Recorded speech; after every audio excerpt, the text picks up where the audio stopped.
Aujourd'hui je vais vous parler de SCP-010, les colliers de contrôle, de classe sûre. Voici à quoi ressemble ce SCP.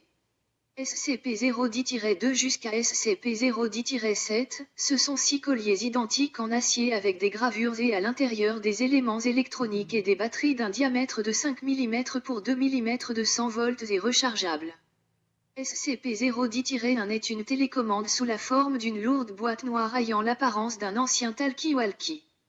On y trouve un écran cathodique bleu et blanc, un synthoniseur de fréquence, avec des essais on a pu déterminer la fréquence des colliers et plus de 100 boutons à but inconnus. La gravure est composée d'un logo qui représente des ouvriers en train de bâtir une pyramide et d'une inscription russe. Mais on ne connaît aucune agence gouvernementale ni organisation russe ayant ce logo et inscription. Quand on met le collier correctement et fixement autour du cou d'une personne, on peut totalement contrôler tous ses mouvements.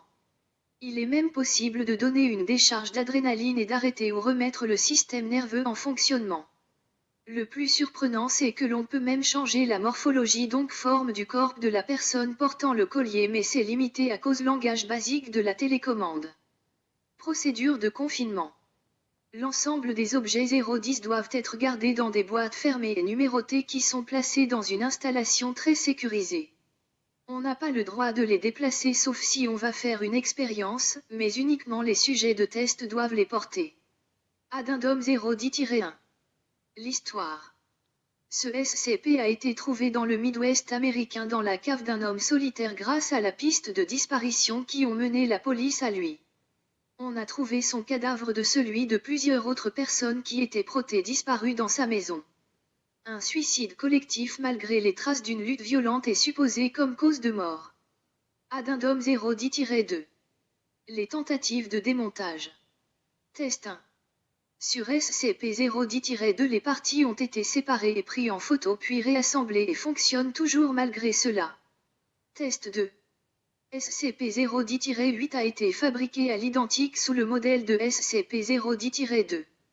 À cause de toute petite différence due à l'impossibilité d'utiliser les mêmes composants, il ne fonctionne pas. Test 3. Les composants de 010-2 que 010-8 n'avaient pas ont été placés sur lui et changés. 010-8 fonctionne donc enfin mais 010-2 ne marche plus. Test 4. Les pièces ont été redonnées à 010-2 mais les parties dont on pouvait faire des répliques ont été replacées. Bien que SCP-010-2 fonctionne, il a perdu 12% de temps de transmission avec la télécommande après qu'on ait replacé le transistor endommagé.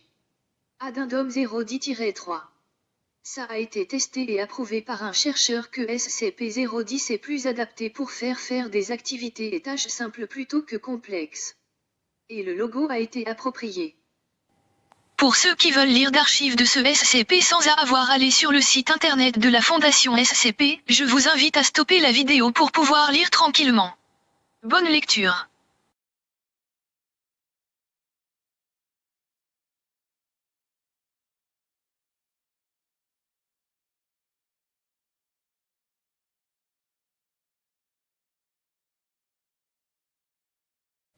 Donc la prochaine fois que vous mettez un collier, faites attention car on pourrait vous contrôler avec. Info spéciale.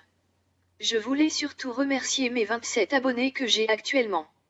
Et nous sommes enfin à la 10e vidéo.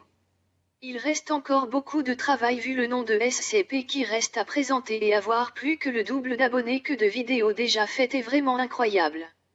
Merci de votre soutien, n'hésitez pas à me poser des questions ou si vous le voulez faire connaître cette chaîne. Mais je voulais aussi vous informer d'une grande nouveauté sur ma chaîne, il y aura désormais aussi de petits shorts qui résument très facilement et rapidement chaque SCP.